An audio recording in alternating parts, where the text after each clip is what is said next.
아까 석가탑 할 때 경순왕이라고 했다면서요? 미쳐서 그래. 경덕왕. 다 그냥 찰떡같이 알아들었지? 여러분이 다 찰떡같이 알아들었을 걸로. 불국사는 경덕왕에서부터 해공왕까지 완성됐죠. 경덕왕, 김대성의 발언에 의해서 아니 또 그걸 또 경순왕이라고 썼어? 당연히 그냥 경덕왕이려니 이렇게 생각을 했어야지. 경덕왕이라고 다 또 안 쓰고 경순왕이라고 썼고만. 아이고, 잘못 말한 나나 그걸 그대로 쓴 여러분이나 다 똑같은 사람이구나. 자, 봅시다. 18번으로 가도록 합시다. 자, 2차 가부개혁의 개혁 법령인 홍범 14조의 내용으로 옳지 않은 것은, 자, 홍범 14조 내용으로 옳지 않은 것은 그랬죠. 홍범 14조는 뭐? 여러분이 잘 읽어보면 되는 거니까 그 개혁 내용을. 자, 1번. 지방관제를 서울로 개정해서 지방관리의 권한을 한정한다. 자, 이것도 홍범 14조의 내용에 들어있어요. 자, 일단 홍범 14조 홍범 14조는 2차 가부개혁 때 발표된 거고요. 2차 가부개혁이라고 하는 이 개혁은 2차 김홍집 내각에 의해서 주도가 된 거고요. 자, 하지만 2차 김홍집 내각이라고 하는 건 김홍집과 박영효의 연립내각이었죠. 김홍집과 박영효의 연립내각이었다. 자, 그 다음에 이때는 군국기무처가 폐지된 상태예요. 그래서 군국기무처가 폐지되고, 자, 그 다음에 흥선대원군도, 자, 1차 가부개혁 때는 흥선대원군도 있었고, 그 다음에 군국기무처도 있었죠. 하지만 2차 가부개혁 때는 군국기무처 폐지되고 흥선대원군도 쉽게 말하면 물러나게 되죠. 그래서 여기서는 이제 섭정을 끝내게 되죠. 말하자면. 그래서 하야라고 써도 되고 뭐. 자, 그러면 홍범 14조는 그래서, 자, 홍범 14조는 헌법과 같은 문서나 마찬가지라고 했으니까 헌법이 마련됐으니까 그 전에 헌법 체제는 없어져야 되겠죠. 그래서 경국대전의 체제가 붕괴된 거다. 이렇게 볼 수 있다. 라고 얘기했죠. 자, 그러면 1번 다시 볼게요. 지방관제를 서둘러 개정해서 지방관리의 권한을 한정한다. 이게 홍범 14조 내용 중에 있어요. 그래서 1번 맞고, 2번 장관을 교육하고 징병법을 적용하여 군사제도의 기초를 확립한다. 이게 이제 국민개병제, 말하자면 이제 징병을 실시하자라는 내용이 들어있고요. 3번 국가재정은 탁지부에서 정관하고 예산과 결산을 국민에게 공포한다. 자, 탁지부에서 재정을 일어나자라고 한 거는, 이거는 헌의 6조에 나오는 내용이고, 헌의 6조는 독립협회. 자, 독립협회에서 관민공동회를 열어서 이 관민공동회에서 제시해서 왕에게 바친 개혁안이 헌의 6조고요. 헌의 6조에 탁지부에서 재정을 일어나자라고 되어 있고요. 그러면 원래는 홍범 14조는 뭐라고 되어 있어야 되냐면 탁지아문에서 재정을 일어난다. 탁지부가 아니라 탁지아문으로 고쳐야 돼요. 그러면 홍범 14조의 내용이죠. 자, 그 다음에 총명한 젊은이들을 파견하여 외국의 학술과 기회를 견습시킨다. 홍범 14조. 그래서 이 중에서 틀린 건 뭐냐? 탁지부가 아니라 탁지아문이 나와야 되니까 정답은 3번 찾으시면 되겠죠. 3번. 자, 그 다음에 19번으로 가보도록 할까요? 자, 다음 자료와 관련 있는 단체의 활동으로 옳지 않은 것은 대한민국은 민주공화제로 한다. 대한민국은 임시정부가 임시의정원의 결의에 의하여 이를 통치한다. 자, 대한민국은 민주공화제이고 임시정부가 임시의정원에 의해서 이를 통치한다. 자, 여기서 임시정부, 임시의정원 다 나와 있죠? 그래서 대한민국 임시헌장. 대한민국 임시정부에서의 임시헌장을 말하는 거죠. 대한민국 임시정부에서 임시헌장을 얘기하는 거고요. 임시헌장을 발표를 한 건 어디냐면 임시의정원이에요. 임시의정원에서 임시헌장을 발표를 한 거죠. 제가 여기다가 임시정부라고 썼지만 실제로는, 자, 대한민국 임시정부가 통합된 거는 나머지 3개의 정부, 그러니까 연해주에 있었던 정부랑 그 다음에 국내에 있었던 정부랑 다 합쳐서 통합을 시킨 거고, 임시의정원에서 임시헌장이 발표된 건 1919년 4월이에요. 말하자면. 그래서 이게 먼저 발표가 되고 나중에 정부로 통합된 거는 9월이고, 시기가 좀 다르죠. 자, 그럼 이제 그거 조금 설명이 조금 이따 하고, 자, 그럼 이거는 임시정부를 얘기하는 거잖아요. 임시의정원, 임시헌장이라는 표현이 나와 있으니까, 그래서 대한민국 임시정부를 얘기하는 거고, 자, 일단 1번. 자, 기관지로 독립신문을 편찬하였다? 네, 임시정부의 기관지는 독립신문이에요. 임시정부의 기관지는 독립신문. 자, 그래서 1번 맞고요. 자, 제가 늘 독립신문 나오면 하는 얘기가, 자, 독립협회의 기관지는 독립신문이 아니에요. 알죠? 여러분, 대조선 독립협회 회복. 독립신문을 기관지로 가지고 있는 단체는 임시정부예요. 알겠죠? 자, 그 다음에 2번, 연통제와 교통국을 설치하여 국내와 연락했다? 맞아요. 당연히 임시정부. 물론 1920년대 초에 다 발각되기는 해요. 금방. 하지만 연통제와 교통국이 있었고. 자, 3번, 대동상회와 장통회사를 통해서 군자금을 조달하였다. 자, 대동상회와 장통회사는 1880년대 초에 만들어진 우리나라의 상회사예요. 그냥 우리나라 회사 이름. 대동상회, 장통회사 이런 거는 그냥 우리나라 회사 이름이죠. 자, 그러면 군자금을 조달했던 단체가 뭐냐? 자, 백산상회. 자, 부산에 있었던 백상상회하고 그 다음에 일용양행이라는 게 있었죠. 그래서 만주. 자, 부산에 있었던 백산상회와 만주에 있었던 일용양행이 우리나라 군자금을 조달하기도 하고 그 다음에 여러 가지 정보를 보내기도 하는 그런 통로 역할을 했던 회사예요, 말하자면. 자, 그리고 교통국 만주 지부가 있었던 게 바로 일용양행이고, 그래서 이 백산상회와 일용양행이 임시정부와 관련된 회사. 자, 그러면 3번이 틀린 거죠? 네, 정답은 3번. 4번, 인성초등학교와 3일중학교를 설립해서 교육활동을 했다. 네, 임시정부가 만들어졌으면 거기에도 우리 동포들이 되게 많이 살 거 아니에요. 그럼 동포들이 많이 살면 당연히 누구도 있냐? 애기들도 있잖아요. 그럼 애기들을 교육을 시키는 거예요. 이런 학교를 통해서. 그래서 애들이 학교를 다니고 중국어를 완전히 익혀서, 완벽하게 익혀서 중국 학교에 입학을 해서 고등교육을 받을 수 있게 인재를 육성하는 거죠, 말하자면. 그래서 그런 식으로 교육기관을 이렇게 주도하기도 해서 교육을 하기도 했었다라는 거. 자, 그래서 1번, 2번, 4번 임시정부. 그 다음에 3번은 틀렸고 정답은 3번 찾으시면 되고요. 아까 제가 하려던 얘기가 뭐냐면, 자, 지금 제가 임시헌장, 그 다음에 임시의정원 요 얘기를 했는데, 지금 발표된 요 임시헌장, 여기 지금 여러분 책에 써있는, 만약에 요 임시헌장을 발표한 게 대한민국 임시정부가 통합되기 전이냐 후냐 이렇게 물어본다면 전. 자, 임시의정원에서 임시헌장이 발표된 건 1919년 4월. 그 다음에 임시정부가 여러 군데 임시정부가 통합됐죠. 그거는 9월 이후예요. 알겠죠? 그래서 둘 중에 뭐가 먼저냐 물어보면 임시의정원의 임시헌장이 먼저. 왜냐하면 여러분 이렇게 생각하라고 했었죠, 전에. 생각을 한번 해보시면, 왜 우리도 대한민국 정부를 수립할 때 헌법 먼저 만들었어요? 아니면 대통령 먼저 뽑았어요? 아니면 정부 수립 선포 먼저 했어요? 제일 먼저 헌법 먼저 만들었죠. 그래서 우리가 50총선거를 먼저 한 거고, 그 다음에 국회가 성립이 되고, 거기서 헌법을 만들고, 헌법이 만들어져서 이게 대통령 중심제인지 뭐 의원 내각제인지가 나와야 대통령을 뽑는 거죠. 그래서 그 다음 대통령 뽑고, 그리고 나서 정부 수립을 선포하는 거예요. 그러니까 정부 수립 그리고 여러 정부들을 통합하는 게 먼저냐, 아니면 헌법 먼저 만드는 게 먼저냐?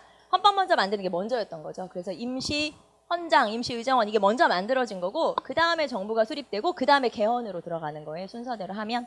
그래서 이게 먼저라는 거, 정부 수립보다 더 전에. 알겠죠? 통합 전에. 그래서 대한민국 임시정부 수립 전에 이미 임시의정원의 임시헌장이 발표됐다. 그렇게 기억하시면 되겠죠?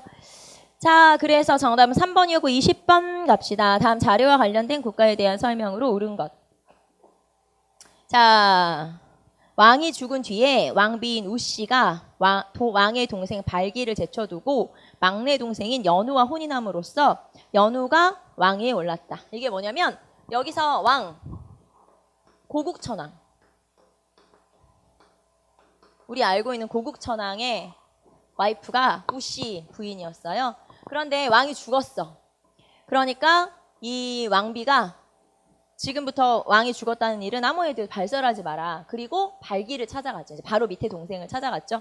그래서 내가 너를 왕으로 밀어줄 수 있어. 그 다음에 따라오는 내용은 나를 왕비로 삼아줘 다시 이제 그런 내용이었죠. 그런데 발기가 거절을 한 거예요. 그러니까 말하자면 모욕을 줬죠. 이 왕비한테. 그랬더니 이 왕비가 이제 열이 받은 거야. 그래서 그 밑에 동생을 찾아갔어요. 그게 연우를 찾아갔어요. 그래서 이 연우를 찾아가서 쉽게 말하면 이제 뭐라고 표현해야 돼? 표현이 좀 애매한데 아무튼 그래. 두 번째 남편을 맞아들인 거지. 쉽게 말하면. 그래서 이 남편을 궁궐로 데리고 들어와서 이 왕의 유언이 발기 말고 얘한테 왕위를 물려주라고 했다. 그러면서 이제 유언을 조작해서 이 사람한테 왕위를 물려주고 그 대신 자기가 다시 왕비가 된 거예요. 말하자면. 뭐 그런 내용이에요. 그럼 이제 여기서 우리가 알 수 있는 건 형사 취수제를 알 수 있는 거예요.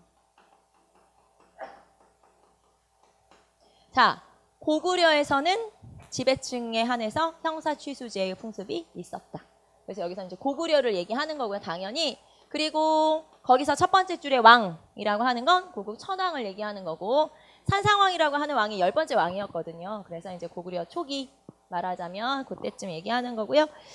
자, 그러면 다음 자료와 관련된 국가에 대한 설명 그랬으니까 고구려에 대한 설명을 골라라. 이런 내용이 되겠죠. 그래서 형사취수제는 부여에도 있고 고구려에도 있고 하니까 여기서 고구려를 찾아라라는 내용이었고요. 자, 그러면 나머지 자료에서 고구려 찾아봅시다. 첫 번째, 관등은 크게 솔계와 덕계로 나뉜다. 자, 솔계와 덕계로 나뉜다. 백제가 되겠죠. 백제는 16관등이었고 솔계와 덕계로 나눠지고요. 자, 그 다음에 6관등 이상은 은화관제, 그러니까 은으로 장식을 할 수 있었다라고 했죠. 은장식을 이렇게 머리 꽂거나 뭐 이렇게 할 수 있다. 자, 그래서 1번은 백제, 2번 상대 등을 의장으로 하는 만장일치 합의제인 화백회의가 있었다. 요거는 신라, 당연히 신라겠죠. 자, 좌사정, 우사정과 각각 3부씩 맞는 이원적 통치 체제를 운영하였다. 자, 세 번째는 발해에 관한 설명인데요. 발해에 육부가 있었죠. 발해는 당나라의 삼성육부 제도를 모방했으니까 육부 체제가 있었는데 이 발해 육부의 특이한 점은 자, 발해는 육부를 두 개로 나누어서 그러니까 좌사정과 우사정으로 이렇게 나눠요. 좌사정과 우사정이라고 하는 그러니까 중간 관리 기구가 따로 있었다는 거고 이 중간 관리 기구가 3개씩 관리를 하는 거예요. 그래서 특이하게도 2개가 3개씩 나누는데 충, 인, 의, 예, 지, 신 이렇게. 그래서 충, 인, 의 3개는 좌사정에서 관리하고 그 다음에 예, 지, 신 이렇게 3개는 우사정에서 관리하고 그러면 좌사정과 우사정 이렇게 3개씩 2개로 나눈 거잖아요. 이렇게 2가지로 나눠져 있으면 무조건 이원적 체제라고 하는 거예요. 무조건 2개로 나눠지면 이원적 체제. 그래서 자, 육부를 이원적 체제로 나눠서 이렇게 관리했었다. 그 기구가 좌사정, 우사정. 자, 이거는 당나라의 삼성육부제를 받아들였지만 발해에만 있는 굉장히 독특한 제도임을 알 수가 있죠. 자, 그래서 3번은 발해, 4번 대대로가 국사를 총괄했으며 상가를 비롯한 10여 등급의 관등이 마련되어 있었다. 자, 대대로 나와 있으니까 우리 딱 알겠죠. 자, 그러면 이 고구려의 수상. 자, 고구려의 수상은 대대로도 수상이고 그 다음에 국상이라고 하는 것도 있었죠. 그 다음에 망리지도 수상이고 그래서 대대로도 수상, 국상도 수상, 망리지라고 하는 것도 수상, 이게 다 수상의 명칭이었어요. 자, 그래서 20번에 4번 찾으시면 되겠죠. 자, 이제 2회로 넘어갈까요? 자, 다음 법률과 그 처벌 대상이 되었던 사람들에 대한 설명으로 틀린 것. 자, 일제에 적극 협력했거나 독립운동가를 사실상 박해한 경험이 있는 자의 재산을 몰수하고 공민권을 제한하는 것을 내용으로 하는 법을 국회에서 제정했다. 이 법을 집행하기 위해서 목적에서 국회의원 10명으로 구성된 특별위원회가 조직되어 친일 혐의자를 조사했다. 자, 반민족행위 처벌법. 아까도 잠깐 나왔었는데 반민족행위 처벌법.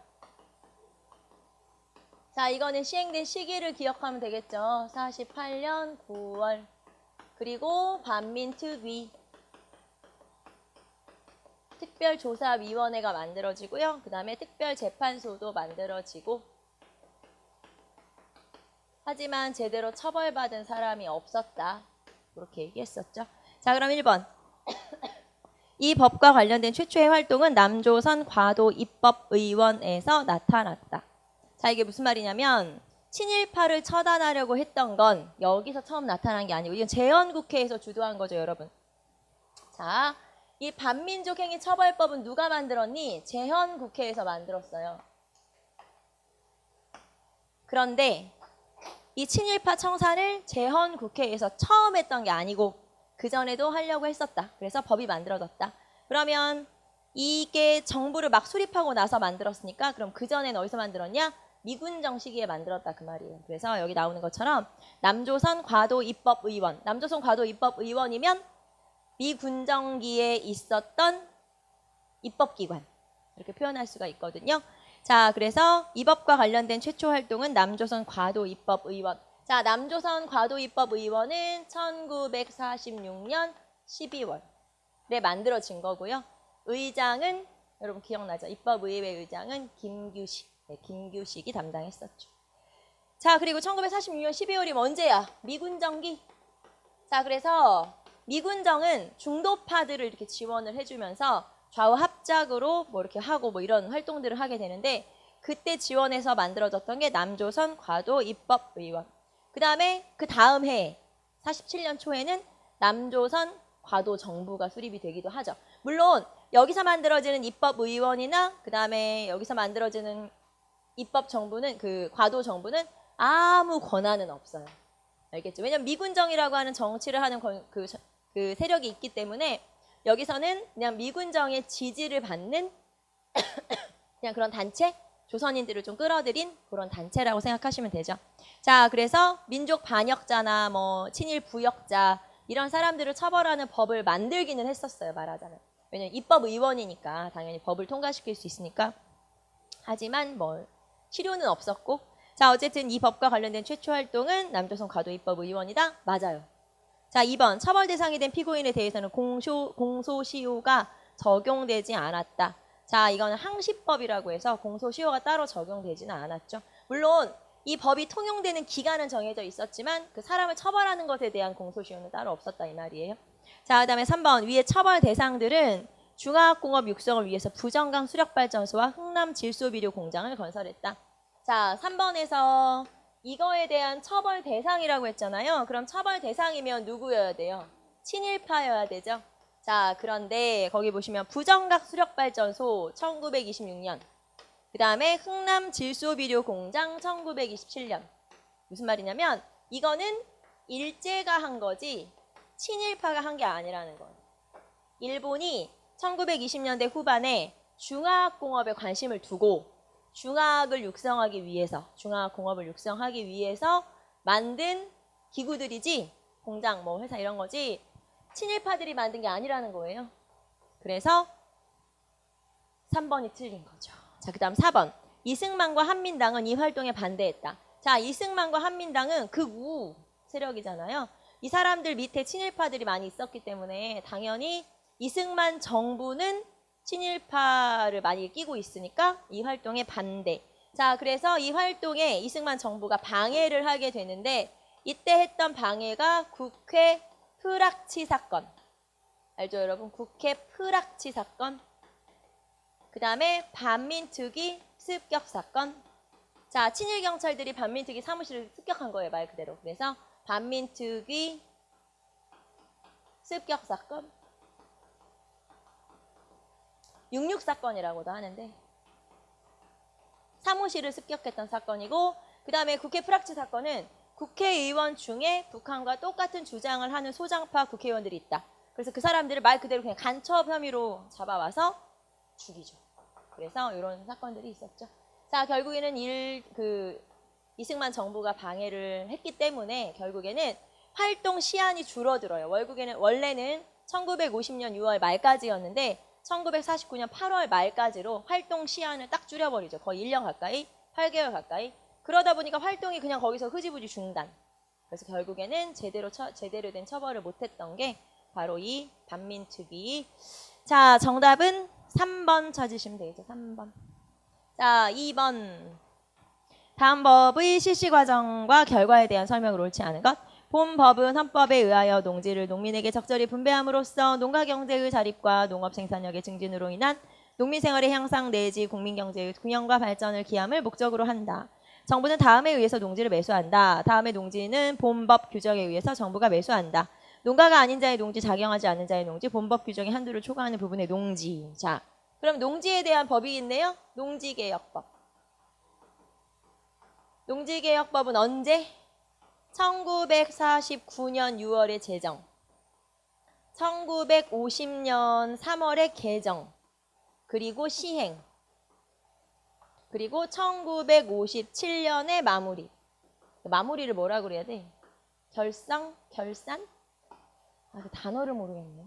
자, 어쨌든 마감. 1949년 6월에 법이 만들어져요. 그리고 50년에 개정이 되면서 실시가 되죠. 그러니까 실제 농지개혁이 시행된 거는 언제부터 언제까지? 50년에서부터 57년까지 이렇게 마무리가 되죠. 내용은 다 알죠, 여러분? 내용은 첫째, 삼정보 상한. 삼정보까지는 가져올 수 있지만 그 이상이 되는 토지는 팔아야 되고, 그 다음에 이거는 뭐에만 해당되는 거냐면 산림, 뭐 전답 이런 거 싹 빼, 산림, 그 다음에 뭐 야산 이런 거 싹 빼고, 산림이 야산이지, 농경지에 한해서만. 자, 농경지에 한해서만 해당하는 거죠. 그러니까 내가 뭐 다른 뭐 이런 땅이 있다는 건 아무 효과가 없는 거고요. 소용이 없는 거고, 농경지에 한해서. 자, 그래서 원칙은 뭐냐? 유상, 매수, 유상, 분배. 자, 땅이 많은 사람한테는 돈을 주고 또는 지가증권을 주고 나라에서 사고, 그 다음에 땅이 없는 농민한테는 돈을 나눠서 분할을 하죠. 이제 쉽게 말하면 할부로 내는 거지. 5년 동안 어쨌든 팔고. 그래서 유상 매수, 유상 분배. 자, 이렇게 시행했던 게 바로 농지개혁이죠. 자, 그러면 옳지 않은 것, 결과네, 결과. 1번. 자, 자영농이 어느 정도 육성되면서 산업발전의 기반, 인적 기반이 형성되었다. 자영농이 어느 정도 육성돼서 산업발전의 인적 기반이 형성돼요. 맞아요? 표정들이 형성됐다는 거야, 안 됐다는 거야. 자, 무슨 말이냐면 자영농이 육성됐잖아요. 그러면은 내가 땅을 갖게 된 거야. 그럼 내가 돈을 좀 벌었지. 그쵸? 그전보다. 그럼 내가 애들을 학교에 보내겠지. 그럼 걔네들이 나중에 학교를 다니니까 좀 똘똘해졌겠지. 걔네들이 나중에 산업화의 인력이 됐겠지. 결국엔 인적 자원 형성에 기여를 하게 된 거죠. 그렇게 쭉 따져보면. 그래서 결국에는 이 50년 초에 만들어진 이런 현상들로 인해서 결국에는 나중에 60년대, 70년대에 인력 자원들이 많아지게 된 거예요. 어쨌든 간에. 그래서 1번도 맞는 설명이 되겠죠. 자, 2번. 원칙적으로는 한국인 지주가 소유한 농지만을 대상으로 하였다. 맞아요? 한국인 지주가 소유한 농지?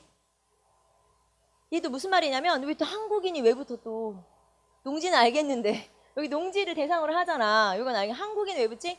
무슨 말이냐면 일본인이 가지고 있었던 재산, 적산이라고 하잖아요. 그거는 뺀다 이 말이에요. 그거랑은 상관이 없다. 자, 왜냐면 적산, 말하자면 이제 그 전에 가지고 있던 일본인이 가지고 있던 재산들은 이미 미군정기의 신항공사에서 다 불화를 하거나 다르게 귀속재산 처리법 뭐 이런 걸로 다 따르게 불화를 하거나 했기 때문에 그거랑 이거랑은 아무 상관이 없다 그 말이에요. 그러니까 한국인이 소유한 땅만 대상으로 한다는 건 일본인이 가지고 있던 재산은 여기서 뺀다 그런 뜻이에요. 그러니까 맞는 설명이죠 당연히. 자, 그래서 일본인 소유의 적산, 적의 재산이란 뜻이에요. 그런 적산은 미군 정기의 신한공사가 이미 만들어져서 거기서 관리하기 때문에 그거 빼고 조선인 것만, 한국인 것만 그런 뜻이에요. 자, 그래서 2번 맞고 3번. 중소지주에게 토지를 매입한 이후에 지가증권을 발급했다. 이건 무슨 말이냐? 자, 내가 만약에 10정보의 땅을 가지고 있어요. 그럼 나는 나라에 7정보 팔았죠. 그럼 나라가 나한테 뭘 줘야 돼요? 내가 팔았으니까? 원래 돈을 줘야 되지. 근데 나라가 돈이 어딨어? 그러니까 나중에 나중에 줄게. 그러면서 나한테 지가증권을 줬다는 뜻이에요. 그러니까 중소지주에게 토지를 매입한 이후에 산 후에 돈으로 못 주니까 지가증권을 줬다. 네, 당연히 맞는 설명. 자, 그다음에 4번. 북한보다도 먼저 시행되어 남한의 공산화를 막는 데 기여했다. 자, 북한보다 먼저 시행된 게 아니라 북한이 쳐들어오기 전에 시행된 거죠. 말하자면 6.25 전쟁이 일어나기 직전부터 이게 이미 시행됐기 때문에 그나마 남한이 빠르게 공산화되는 걸 막을 수 있었다. 자, 그러면 북한의 토지개혁이 먼저예요? 남한의 농지개혁이 먼저예요? 북한이 46년에 우리는 아까 50년부터 시행된 거잖아요. 북한은 이미 46년에 농지개혁을, 토지개혁을 했죠, 다. 그래서 북한보다 먼저가 아니라 남한이 나중에, 북한이 먼저. 정답은 4번 찾으시면 되겠죠, 4번. 자, 3번. 다음을 주장한 인물에 대한 설명으로 옳지 않은 거. 한국이 있어야 한국 사람도 있고 한국 사람이 있고서야 민주주의도 공산주의도 무슨 단체도 있을 수 있는 것이다. 그러면 우리의 자주독립적 통일정부를 수립하려는 이때에 어찌 개인이나 자기 집단의 사리사욕에 탐하여 국가민족의 백년대계를 그르칠 자가 있으랴. 마음속의 38선이 무너져야 땅 위의 38선도 철폐될 수 있다. 나는 통일된 조국을 건설하려다가 38선을 베고 쓰러질지언정 일신의 구차한 안위를 위하여 단독정부 수립하는데 협력하지 아니하겠다. 자, 쉽게 말하면 단정 수립에 반대. 이 얘기죠. 맨 마지막 줄에 단독정부 수립에 나는 반대일세. 자, 그러면 이렇게 단독정부 수립에 반대하고 북한에 가서 회의도 하고. 자, 이 양반이 누구예요? 김구 선생이죠. 김구. 자, 그래서 다음을 주장한 인물에 대한 설명. 김구. 3천만 동포에게 읍고함. 자, 3천만 동포에게 읍고함이라는 글이에요. 자, 그러면 우리가 김구 선생 나올 때 늘 나오는 사료인데 일단 여기서는 시기. 언제 쓴 거지? 자, 이거는 남북협상하러 가기 전에 발표하고 남북협상 간 거예요. 그러면 남북협상이 1948년 4월이니까 2월에.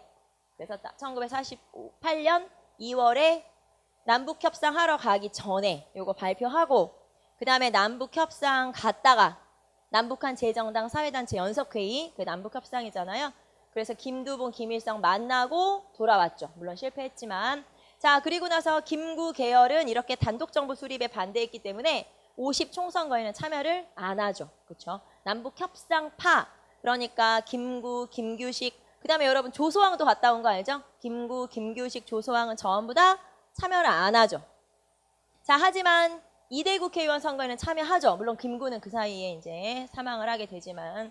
자, 어쨌든 남북협상파는 2대 국회의원에는 1950년 2대 국회의원 선거에는 참여를 해서 대거 당선이 되죠. 자, 어쨌든 김구 선생. 자, 그럼 1번. 대한민국 임시정부의 4차 개헌으로 인해 주석이 되었다. 자, 4차 개헌은 1940년에 주석제로. 자, 그래서 이때 주석이었던 사람이 누구냐? 김구. 1번 정답. 2번. 모스크바 3국 외상회의에 반발하여 비상정치회의를 개최하여 우익진영의 반탁운동을 이끌었다. 자, 모스크바 3국 외상회의에 이 양반은 찬성했을까요? 반대했을까요? 자, 모스크바 3국 외상회의에 대해서 우익과 좌익은 서로 의견이 갈라지게 되죠. 우익은 반탁, 신탁 통치 반대 운동. 자, 그다음에 좌익은 반탁. 그러다가 나중에 뭘로 바뀌어요? 찬탁. 그렇죠. 자, 그래서 우익. 그러면 이 우익에 해당하는 사람이 누군데? 다 들어가죠. 김구, 이승만, 한민당 다 들어가요. 그래서 김구도 맞지 당연히. 자, 그래서 비상정치회의를 이끌고 나중에 이제 비상국민회의로 바꿔서 계속 활동을 하게 되죠. 자, 3번 통일정부 수립을 위한 남북협상을 제의했다. 네. 자, 남북협상을 제의한 건 우리예요, 북한이에요? 우리. 알죠? 누가 제의했냐면 김구, 김규식. 자, 김구, 김규식이 제시를 했죠. 우리 만나서 회의 좀 할까? 그랬더니 북한에서 김일성, 김두봉이 이제 오케이. 그랬는데 너네 둘만 오지 말고 다 데리고 와. 그래서 막 600명 가요. 600명 넘게. 그러니까 이거를 우리는 남북협상이라고도 하지만 남북한 재정당 사회단체 연석회의. 여러분이 이렇게 알고 있어야 나중에 이렇게 문제 나와도 풀 수 있어요. 알겠죠? 그냥 남북협상 그렇게만 알고 있으면은 나중에 이렇게 만약에 나온다. 그러면 이게 뭐니? 그럴 수 있으니까 이렇게도 알아두세요. 남북한 재정당 사회단체 연석회의. 알겠지? 여기쯤 오면은 제가 여기 이렇게 라인이 있잖아요. 아, 여기쯤 오면 내 얼굴이 이렇게 잘리겠구나. 그런 생각이 들어요. 내 얼굴이 이렇게 잘리고 나는 없어지고 이렇게 목소리만 들리고 그럴 것 같지 않아요? 다른 대학원에서 이제 수업을 하는데 중간에 화면이 있어요, 거기는. 그러니까 제가 여기서 수업을 하면 이제 저쪽에 있는 친구들 이제 볼 수 있게 중간에 화면이 있는데 그럼 얼굴이 이만하게 나와요. 가끔 깜짝 놀래. 물론 제가 보이진 않아요. 제가 이 자리에서 그 화면이 보이진 않아요. 그런데 가끔 이제 뒤로 제가 이렇게 수업을 하러 들어오다가 거기에 이제 학생들이 지나가는 걸 보잖아요. 그럼 얼굴이 이만하게 나와요. 깜짝 놀라요. 그래서 진짜 모공까지 다 나오겠구나. 막 이런 생각을 하게 되죠. 자, 연석회의. 그래서 여기쯤 오면은 내 얼굴은 이렇게 사라지겠구나. 이 생각을 막 하면서 혼자 그래 재밌겠는데 막 이러죠. 자, 연석회의. 그 다음에 네 번째. 자, 정계석이라고 썼네. 장제스예요. 장제스. 중국인. 장제스의 권위로 민족혁명당 수립을 주도하여 유일당 운동을 전개하였다. 자, 장제스의 권위로 민족혁명당 수립을 주도했다. 그래서 유일당 운동을 전개했다. 자, 그럼 일단 우리는 장제스는 놔두고 민족혁명당을 수립한 사람은 누구예요? 자, 우리가 아는 사람 중에 민족혁명당. 여러분 나중에 이게 조선민족혁명당으로 바뀌고 알죠 여러분? 여기서 조선의용대회도 만들고 그러면 민족혁명당을 이끌었던 사람 누구? 김원봉. 그리고 김규식도 여기에 참여해. 그래서 김규식, 김원봉. 항상 우리가 이제 역사를 배울 때는 거기에 참여한 모든 사람을 언급할 수가 없으니까 우리가 아까 말했던 것처럼 남북협상은 맨날 김규식. 하지만 제가 얘기했잖아요. 조수왕도 따라갔다. 잊어버리지 마라. 그 다음에 민족혁명당을 창설할 때 김원봉 혼자 창설한 건 아니잖아요. 여러 단체들이 참여를 하죠. 근데 그중에 김규식도 있었어요. 그래서 김규식, 김원봉이 민족혁명당에 참여하기도 하죠. 자, 그럼 옳지 않은 것은 장개석의 권유로 민족혁명당 수립을 주도했다. 그러면 김구나 김원봉에 관한 설명이 이어야 되죠. 누군지 모르죠. 둘 중에. 누군지 모르지만 김원봉이나 김규식이나. 자, 정답은 4번 찾으시면 되겠죠. 자, 그 다음에 4번으로 갑시다. 자, 다음 가에서 다에 대한 설명으로 옳지 않은 것. 자, 김구를 중심으로 충칭에서 조직되었으며 조소왕의 삼균주의를 바탕으로 강령을 반포하였다.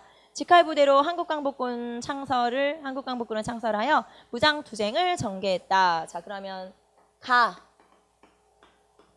자, 가는 김구, 충칭, 삼균주의, 한국광복군, 대한민국 임시정부죠.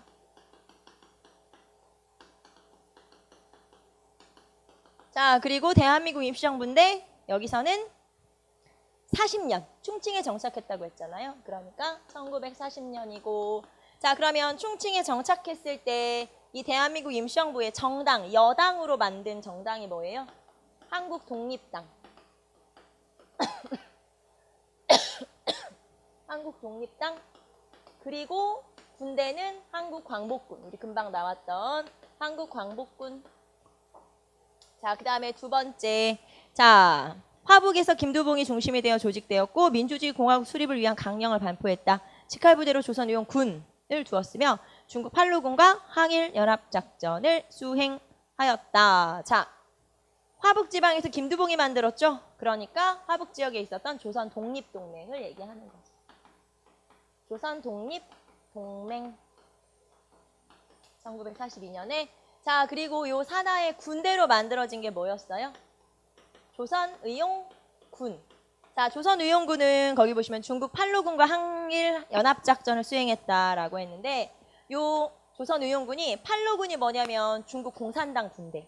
중국 공산군과 연합해서 팔로군과 연합해서 승리를 거둔 전투들이 호가장 전투,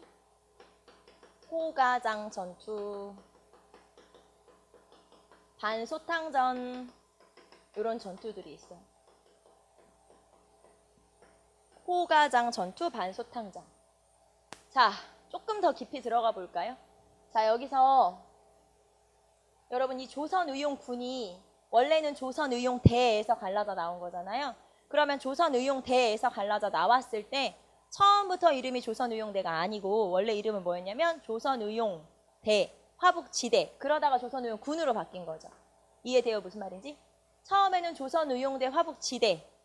그러다가 그 지역 청년들을 모아서 다시 조선의용군을 편성하게 되죠. 이 중에서 호가장 전투는 41년이잖아요. 이거는 조선의용대 화북지대에서 팔로군과 연합해서 승리한 전투예요.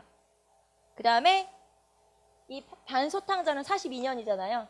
이거는 조선의용군으로 이름을 바꾸고 팔로군과 연합해서 승리한 전투예요. 제가 지금 무슨 말 했는지 이해되나요? 조금 디테일하게 들어가면 그렇게 나올 수 있죠. 하지만 너무 어렵겠죠, 이렇게 하면. 잊어버려도 되겠네. 그냥 반소탕전, 호가장 전투 여기까지만 합시다. 조금 깊이 있게 들어가면 시험이 좀 어렵게 나올 수 있으면 그렇게 나올 수 있거든요. 실제로 지금 제가 얘기한 게 수능 문제 같은 경우는 다 나온 문제들이에요. 사실은.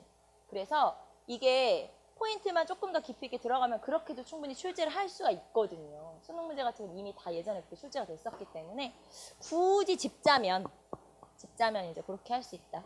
자, 그 다음에 자, 1944년 8월 일제가 전쟁에 광분하던 시기에 중도 좌파인 여운형과 중도 우파인 안재홍을 중심으로 조직되었다. 1945년 일제 패망 직후에 조선 건국준비위원회로 개편되었다. 자, 이거는 국내에 만들어진 단체고 중도파들을 중심으로 만들어진 단체죠. 이 단체는 조선건국동맹. 자, 조선건국동맹 1944년에 국내에서. 자, 그러니까 여기는 자, 지역을 한번 써볼까요? 대한민국 임시정부는 충칭. 그 다음에 조선독립동맹은 예난, 화북지방이죠. 예난, 화북지방. 그 다음에 건국동맹은 국내. 자, 그리고 대한민국 임시정부는 우익, 민족주의. 그 다음에 조선독립동맹은 좌익, 사회주의, 공산주의. 근데 여기는 좌우 합작. 왜냐면 여기서 여운형은 중도 좌, 안재홍은 중도 우. 그래서 좌우 합작으로 만들어진 단체인 거예요. 자, 그 다음에 조선건국동맹은 나중에 국내에 있었던 단체니까 해방이 되고, 그러니까 일제가 패망을 하고 일제가 빠져나가는 걸 지원해 주면서 결국에는 전체적인 치안을 담당하는 역할을 하게 되죠. 그게 조선건국준비위원회. 자, 조선건국준비위원회로 1945년 해방된 후에 8월에 이름을 바꾸죠. 해방 직후에. 자, 그리고 조선건국준비위원회는 미군정이 들어온대. 그러면 미군정과 1대1 정부 형식을 띠고 협상을 해야지. 자, 이름을 바꾸죠. 조선인민공화국. 네, 인공으로 바꾸죠. 조선인민공화국으로 1940 5년 9월 6일 미군정이 들어오기 직전에 이름을 바꾸게 되죠. 자, 그래서 건국동맹이랑 건준이랑 인민공화국이랑 같은 거다, 결국에는. 물론 성격은 뒤로 갈수록 약간 인민공화국이잖아요. 약간 더 사회주의로 가까워져요, 사실은. 하지만 어쨌든 같은 단체구나, 이렇게 보시면 돼요. 자, 그럼 1번. 가해는 김원봉의 조선의용대 일부 인사가 합류했다. 자, 대한민국 임시정부에 조선의용대가 합류하게 된다. 네, 1942년에. 그래서 역시 좌우합작이 되는 거죠. 약간 사회주의 성향의 김원봉과 그 다음에 임시정부 우익이 만나게 됐으니까 1번 맞고요. 1942년. 2번. 나는 일제 패망 후에 중국의 국공내전에 참전했다. 맞아요. 자, 말하자면 얘네 말하는 거죠. 조선의용군. 자, 해방이 되고 나서 바로 북한으로 들어가는 게 아니라 중국에서 그때 국공내전을 했어요. 국민당과 공산당이 싸웠죠. 결국에는 누가 이기냐면 공산당이 이기죠. 나중에 이제 공산국가가 되니까, 넓은 중국이. 자, 그래서 국공내전에 참전을 했기 때문에 어떻게 보면 실전 경험이 가장 풍부한 군대가 얘네였었던 거죠. 인민군의 근본이 되는, 말하자면. 자, 그 다음에 3번. 다의 전국적 지부가 인민위원회로 개편되었다. 네, 각 지역에 전국 지부가 있었는데 이 단체들이 인민위원회로 개편되면서 조선건국준비위원회로 바뀌면서 인민위원회가 돼서 각 지역에서 치안을 담당하는 역할을 했었어요. 자, 그 다음에 4. 패망 직전 가와 나가 단일당으로 통합되었다. 단일당으로? 얘하고 얘가? 통합을 시도한 적은 있었지만 실제 통합이 된 건 아니에요. 통합을 시도한 적은 있었다. 하지만 되진 않았다. 그래서 정답은 4번 찾으시면 되겠죠. 자, 5번. 자, 아래 내용을 순서대로 바르게 나열한 것은, 자, 배열한 것은 굴욕적인 한일회담 반일 시위가 발생하자 중앙정보부 41명의 혁신계 인사와 언론인, 교수, 학생 등이 인민혁명당을 결성하여 국가 전복을 도모했다는 이유로 혁신계를 탄압하였다. 자, 굴욕적 한일회담 반일 시위가 발생하자, 즉 한일협정에 대한 반일 시위죠. 그래서 이때쯤 국민들의 관심을 다른 데로 돌리기 위해서 간첩사건을 조작한 거예요. 그게 인민혁명당. 그러니까 야, 간첩활동을 막 하는데 얘네들이 만들려고 했던 당 이름이 뭔지 알아? 인민혁명당이야. 그래서 간첩들이 인민혁명당을 만들고 학생들을 막 조종해가지고 데모를 막 일으키고 국가를 전복하려고 했다. 자, 그래서 이게 1차 인민혁명당 사건. 인민혁명당 사건. 인혁당 사건이라고 보통 우리가 얘기하잖아요. 1차 인혁당 사건. 그러면은 이게 굴욕적인 한일 시위에 반대한 거니까 한일 협정이 체결되기 전에 그 전에 반대한 거거든요. 그러니까 이건 몇 년이냐면 1964년. 왜냐면 한일 협정이 65년. 그 전에 한일 협정에 대한 반대 시위가 63 시위가 64년. 그러니까 그 즈음이라고 보시면 돼요. 그래서 64년에 있었던 1차 인민혁명당. 그 다음에 나중에 이제 70년대에 다시 2차 인민혁명당 사건이 또 일어나게 돼요. 자, 정부는 3,500억 원의 규모의 기업 사채를 강제로 동결하고 금리를 대폭 인하하는 긴급 재정 처분 명령을 내렸다. 고쌤 화나신 거 아니지? 아니지? 너무 열정적 수업하시는 거 아니야? 깜짝이야. 자, 83 경제 특별 조치라고 하는 게 있어요. 이게 1972년인데 이게 뭐냐면은 경기가 굉장히 어려워지고 그때 뭐 석유 파동 일포 73년이긴 하지만 경제가 어려워지고 하니까 나라에서 이게 되게 웃긴 건데 나라에서 기업들이 사채를 빌려 쓴 거를 다 그냥 야 이제 갚지 마 동결을 시켜줬어. 그런 게 있었어. 우리도 그랬으면 좋겠다. 뭐 빚은 없지만 빚 있는 사람들 야 오늘부터 빚 갚지 마. 그러면은 그걸 빌려줬던 사람들은 어떻게 돼요? 없어지는 거야 재산이. 그렇게 됐던 사건이 있었어요. 말도 안 되는 사건이죠. 70년대잖아요. 뭔들 안 할 수 있겠어요. 다 하고 싶은 대로 해도 되지. 자, 그래서 거기 보시면 기업의 사채를 강제로 동결시켰다. 그러니까 여기서 기업의 사채를 동결시켰다는 건 내가 말 그대로 사채를 빌려 쓴 거예요. 기업들이. 근데 야, 안 갚아도 돼. 갚지 마. 이렇게 해버린 거죠. 사채업자들 망했죠. 네. 그러니까 이제 약간 뭐라고 할까요? 검은 돈 같은 거라고 생각한 거예요. 사채는. 안 갚아도 돼. 이렇게 했던 게 83 경제조치. 자, 그 다음에 3번 문인들의 주도로 동아일보사나 조선일보사의 기자 해임 사태와 시인 김지아의 재구속에 항의한 최근 사태에 대한 문학인 165인의 선언을 발표했다. 김지아 타는 목마름으로 막 이런 그 민주주의에 관한 시를 쫙 썼는데 그랬어요. 지금은 아니죠. 지난 정권에서 막 여당을 찬양하는 그런 시를 썼었어요. 여당이면 우리 언니를 찬양하는. 약간 정부를 찬양하는 그런 식의 발언들을 계속 하게 돼서 이 김지아를 이렇게 타는 목마름으로 이런 민주주의에 관한 시를 쓴 사람으로 기억을 하는 사람들에게 엄청난 실망을 안겨줬던 그런 시인이죠. 안타까워요. 좀 그런 시인들이 이렇게 변절이라고 표현하기는 좀 그렇지만 결국에는 그 정권을 쭉 거슬러 가보면 자기를 구속시켰던 그 사람들이거든요. 근데 그 사람들에 협조하는 그런 말들 언행 이런 걸 한다는 건 굉장히 왜 사람들이 나이가 들면서 저렇게 되지? 그러면서 이제 제가 생각하는 건 저렇게 늙지 말아야겠다. 저렇게 되지 말아야지. 늙어서 저렇게 되면 욕먹지. 그런 생각을 하게 되는데 안타까워요. 참 김지아는. 자, 그러면 다가 뭐냐면 자 자유실천문인협의회 165인 선언. 자유실천문인협의회 선언을 그냥 선언이라고 씁시다. 자, 그래서 이게 1975년에 있었던 사건이죠. 자, 그러니까 결국에는 이런 사건들 전부 다 뭐에 대한 반대인 거예요? 유신반대지. 유신반대라고 생각하시면 돼요. 자, 그 다음에 3.1절 기념 미사 이후에 이 미사를 어디서 드렸냐면 명동성당에서.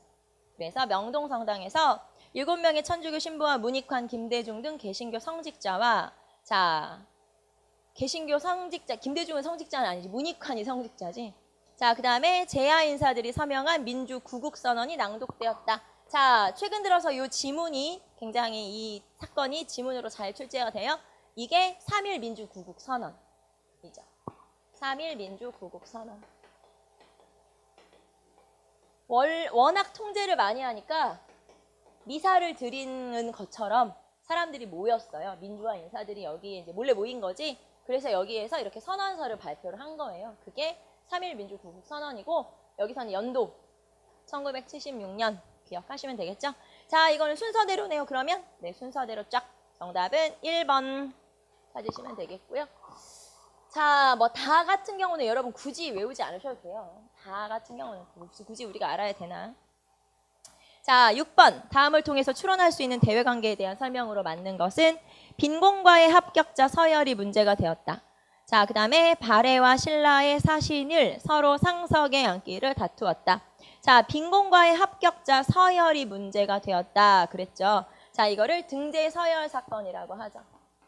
등재 서열 사건. 이거는 뭐냐면 등재 석차가 나왔는데 쉽게 말하면 빈곤과라고 하는 외국인을 대상으로 한 시험이 있잖아요. 등재 석차, 그러니까 석차가 나온 거예요. 그런데 거기에서 신라 사람 최연희가 1등을 한 거야. 근데 이때 마침 이 발해의 재상이 여기에 이제 사신으로 갔었는데 자기 아들이 1등이 아닌 거야. 그래가지고 얘기했지. 성적 좀 올려주시면 안 돼요? 그랬다가 망신당한 사건, 그게 바로 등재 서열 사건. 자, 그 다음에 두 번째, 발해와 신라의 사신이 서로 상석에 앉기를 다투었다. 이거는 발해 사신이 야 이제 우리가 또 국력도 좀 세지고 신라 별 볼 일 없는데 우리를 더 상석에 앉혀주면 안 돼? 그렇게 제시한 사건이에요. 그래서 등재 서열 사건, 그 다음에 쟁장 사건. 자, 말하자면 이거는 누구와 누구의 대립이에요? 발해와 신라의 대립. 자, 발해와 신라가 서로 경쟁을 하고 있다는 걸 나타내는 거고, 그러면 발해와 신라의 경쟁을 당나라는 부추겼을까요? 아니면은 말렸을까요? 더 부추겼대. 야, 싸워! 그래야 우리가 더 힘이 세지지, 너네가 약해지면. 자, 이런 거를 말하자면 두 나라 사이의 분쟁을 부추겨서 오히려 자기들의 이득을 챙기는 거, 싸움 붙이는 거죠. EJ라고 하죠, 이런 거를. 그래서 결국에는 EJ 전술과도 가깝다, 이렇게 볼 수 있죠. 자, 그러면은 이런 대외 관계에 대한 설명으로 맞는 거 1번. 당은 다른 나라의 지식계층을 국가 발전에 이용하려 하였다. 자, 아니고 발해와 신라는 당나라를 향해, 예를 들면 이것도 뭐랄까 넓게 보면 빈곤과 같은 거는 사실 그런 거라고 볼 수가 있잖아요. 똑똑한 애들을 우리한테 데려와서, 근데 넓게 보면 맞지만 여기서 이제 직접적 계기는 아닌 거니까. 자, 직접적 내용은 아닌 거니까. 자, 발해와 신라는 당나라를 향해서 자국의 우월함을 과시하고자 하였다. 자, 그 다음에 당은 발해와 신라 간의 대립과 갈등을 유발하여 발해를 견제하려 하였다. 네, 서로 견제하도록 하는 거죠, 말하자면. 그래서 여기서는 3번을 찾으시면 되겠네요. 오히려 당이 좀 이용해 먹은 면이 있다, 그런 뜻이죠. 자, 그 다음에 7번. 고려시대 지방제도에 대한 설명으로 옳지 않은 것은 1번. 일반 군현 이외에 향, 소, 부곡 등의 특수행정구역이 존재했다. 자, 일반 군현 이외에 향, 부곡, 소가 있었다. 맞아요. 오도, 양계, 그 다음에 향, 부곡, 소라는 특수행정구역이 존재했었고요. 여기서 향과 부곡은 농업, 소는 수공업. 하나 기억해 보시면 되고. 자, 그러면 하나 더. 향, 부곡, 소가 소멸하게 된 계기가 된 사건은 뭐냐 물어보면 망이망소이의 난. 네, 망이망소이의 난을 계기로 서서히 향, 부곡, 소가 소멸하게 되고, 그럼 이게 소멸한 건 언제? 조선, 그렇죠. 조선으로 넘어가서 소멸된 거죠. 그래서 자, 소멸된 거는 조선이구나. 자, 그 다음에 2번. 국경지대와 후방지역을 양계와 오도로 정비하였다. 자, 국경지역은 양계. 양계는 동계와 북계를 얘기하는 거예요. 그 다음에 일반행정구역은 오도. 자, 오도 중에서는 서해도, 교주도, 양광도. 기억나죠, 여러분? 서해도, 교주도, 양광도. 이거는 고려에만 있는 도. 그 다음에 전라, 경상. 이렇게 5개. 서해, 교주, 양광, 전라, 경상. 5개. 그래서 서해, 교주도, 양광도. 자, 그 다음에 3번. 이품 이상의 고관이 안찰사로 각도에 파견되어 관내에 각급 수령을 지휘했다. 자, 봅시다. 오도 양계로 이루어져 있죠. 그래서 양계는 군사행정구역, 오도는 일반행정구역. 자, 그러면 여기에서 오도, 일반행정구역인 오도에는 도별로 안찰사를 파견했었죠. 도별로 안찰사를 파견했었는데, 자, 이제 안찰사에 대해 물어보는 문제네요. 자, 안찰사라고 하는 건 한 5에서 6품 정도의 관리가 안찰사로 파견되는데, 왜 이렇게 낮은 사람들을 파견하냐면 안찰사는 임시 순찰직이기 때문이에요. 임기 6개월짜리 임시 순찰직. 자, 말하자면 이 사람들은 임기 6개월 동안 한번 쭉 순찰하고 가면 끝. 다른 말로 하면 상주직이 아닌 거예요. 내가 가서 수령을 막 특별히 관리를 하거나 이들을 다스리는 게 아니고 그냥 관찰 한번 쭉 하고 오면 되니까 순찰만 하고 오면 되니까 아주 높은 관리들이 파견될 필요가 없는 거예요. 그래서 5에서 6품 정도의 관리가 파견되는데 자 그러면 조선에서 8도로 나눴을 때 여기에 관찰사가 파견되잖아요. 이 관찰사와 비교를 해보면 관찰사는 총 2품 정도 2품 정도의 관리가 파견되는 거예요. 그러니까 여기는 직급이 높은 사람이 파견되는 거고 고려 같은 경우는 순찰직이기 때문에 여기는 상주직이죠. 가서 살아야 되니까 여기는 5, 6품 정도의 낮은 등급의 관리가 파견된다. 이것만 좀 확실하게 비교해 놓으시면 되겠죠. 자, 그래서 3번 5, 6품 정도의 관찰사가 안찰사가 각 지역에 파견된다. 이 사람들은 임시 순찰직. 자, 4번 주군이나 주연보다 지방관이 직접 파견되지 않은 속군과 속현의 수가 더 많았다. 네, 속군, 속현의 수가 훨씬 많고요. 자, 그러면 예종 때부터 서서히 임시 수령이 파견되기 시작하죠. 그 사람들을 뭐라고 하냐면 간무. 네, 예종 때 간무가 파견되기 시작하죠. 자, 그 다음에 8번 갑시다. 고려시대 과거제도에 대한 설명으로 맞는 것은 자, 1번 고려는 제술과와 명경과 등의 문과, 무과, 잡과가 있었다. 자, 고려의 과거는 1번에 자, 제술과, 명경과의 문과. 자, 문과, 제술과, 명경과, 제술과와 명경과의 문과. 그 다음에 무과는 없고 잡과, 승과. 자, 문과, 잡과, 승과가 있었죠. 그래서 문잡승 이렇게 구성되고 자, 그 다음에 두 번째 과거에 급제 않고 상당 기간 기다렸다 관직을 받는 경우도 있다. 이게 고려시대는 특히 심한데요. 말하자면 과거에 합격을 했어. 대기 기간이 길었다는 거. 뭐라고 하지 그거를? 여러분들 뭐라고 하죠? 발령대기? 그렇게 간단한 단어야? 뭔가 되게 복잡한 단어가 있었던 것 같은데 그냥 발령대기야? 그런가? 아무튼 그 기다리는 시간이 길었다는 거예요. 왜냐면 합격자를 많이 뽑아놨기 때문에.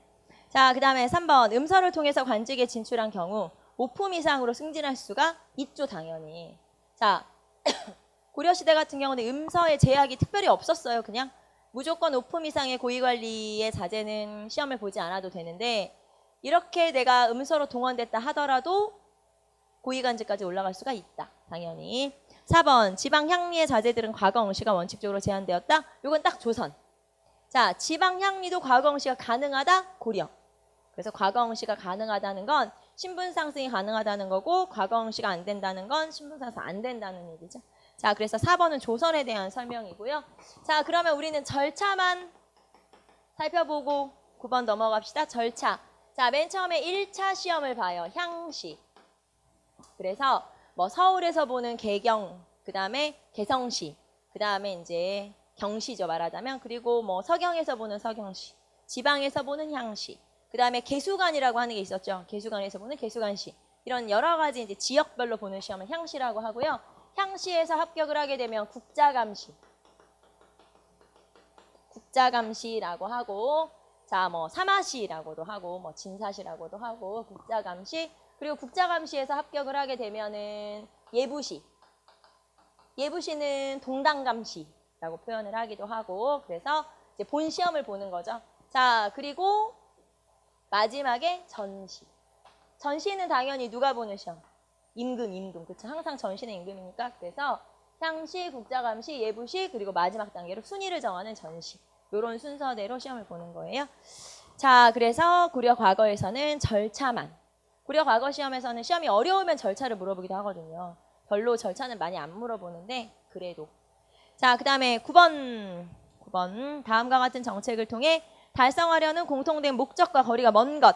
자, 노비한건법 어느 왕 때 실시된 거예요? 광종 노비한건법은 억울하게 노비가 된 자를 다시 양인으로 풀어주는 거. 자, 그 다음에 전민변정도감 언제? 자, 전민변정도감은 일단 처음에 만들어진 건 원종. 전민변정도감이 한 명 왕 때만 있었던 게 아니에요. 여러 왕 때 있었거든요. 그래서 원종. 자, 그 다음에 중간에 없어졌다. 원종은 누구냐면 충자 전의 왕이니까 거의 이제 원간섭기가 됐을 때의 왕이고요. 그 다음에 충렬왕. 그 다음에 공민왕. 자, 공민왕 때는 이걸 누구한테 맡긴 거예요? 그쵸, 신돈한테 맡겼죠. 그래서 신돈.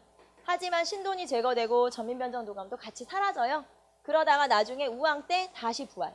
그래서 실제로는 우왕 때까지 존재했던 관청이 전민변정도감이고요. 요거는 내용은 그런 거죠. 억울하게 토지 뺏긴 사람 다시 돌려주고, 뭐 노비가 된 사람 양인 풀어주고 이런 거. 자, 그러면 결국에는 노비한건법과 그 다음에 이 전민변정도감의 목적은 왕권을 강화하고 재정을 확충하고 양인의 수를 늘리고 이런 기관, 그런 목적을 가지고 있는 거죠. 자, 1번 대농장의 혁파. 요거 아니고 대농장의 혁파는 이거는 뭐 토지제도의 개혁이나 이런 데로 가야 되죠. 뭐 과전법 이런 것처럼. 그래서 1번 아니고 2번 재정의 안정. 네. 국가로 들어오는 재정을 확충하려고. 세 번째 왕권의 확대. 네. 왕권 강화. 그 다음에 양인의 확대. 결국에는 양인도 풀어주는 거니까 양인으로 이것도 맞는 설명이죠. 그래서 공통된 목적으로 거리가 먼 것 1번 찾으시면 되겠죠. 자, 10번 다음 내용은 시대별 불교 사상의 흐름을 나열한 것이다. 옳은 것은 자, 하나 속의 우주의 만물을 아우르려는 사상이 제시되었다. 하나 속에 모든 것이 있고 모든 것이 하나이다. 뭐 일즉다, 다즉일 이런 거죠. 그러면은 기억은 누구예요? 의상, 화엄사상.